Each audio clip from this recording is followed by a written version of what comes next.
शांत त्रिवेदी जी। राधे राधे। राधे राधे महाराज जी।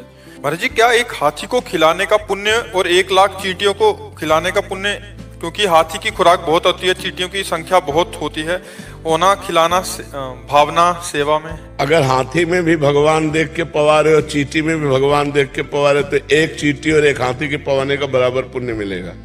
और भगवान ने देख के हाथी देख रहे हो चींटी देख रहे हो तो भेद तो हो ही जाएगा। कोई पुण्य में फिर बेवकूफी थोड़ी है। चींटी तो एक दाना से तृप्त हो जाएगी, उसके लिए 1 कुंतल भोजन चाहिए। दोनों में भगवान देख कर यदि दे रहे हो कि हाथी में भी वही भगवान है और चींटी में वही भगवान, तो पुण्य बराबर। और हाथी को हाथी देखकर चींटी को चींटी देख के तो पुण्य में घाटा। हाथी के पवाने का हाथी का फल मिलेगा और चींटी के पवाने की चींटी का फल मिलेगा। बात समझ में आ रही है? निर्णायक चतुर है। एक हाथी को खिलाते तो 1 आत्मा को पुण्य मिलता और 10 लाख चींटियों को खिलाते 10 लाख आत्मा। हमारी बात नहीं समझे। 10 लाख आत्मा है नहीं, 10 लाख घड़े रखे हैं और एक सूर्य का प्रतिबिंब पड़ रहा है तो 10 लाख सूर्य हो गए क्या? तो 10 लाख आत्मा है नहीं, आत्मा तो एक है और सब में प्रकाशित हो। चूंकि हम ज्ञान में है ना, इसलिए समझ नहीं पाते। हमने जो पहला शब्द कहा, जो भगवान हाथी में है वही चींटी में है, अगर ये भावना करके हम पाते हैं तो बराबर फल मिलेगा, क्योंकि वही आत्मा है। आत्मा 10-20 नहीं है, आत्मा 10 लाख नहीं है, आत्मा एक है। देखो, अब आपसे कहें कि ये 5-7 बिजली है, आप हमको क्या कहोगे?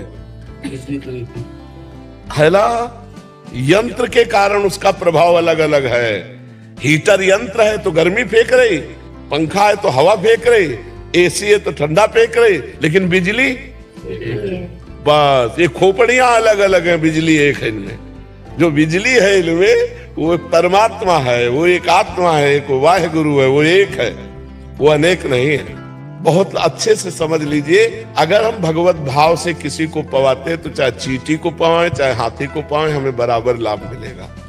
और चींटी को चींटी मान करके और हाथी को हाथी मान करके तो फिर एक हाथी पवाओ और 2-4 अरब चींटी पवाओ तो शायद समानता की बात जो सोची जाए। क्योंकि परिणाम है ना, वो 1 कुंतल में छकेगा और 1 किलो में लाखों हो जाएंगी, नहीं हो जाएंगे।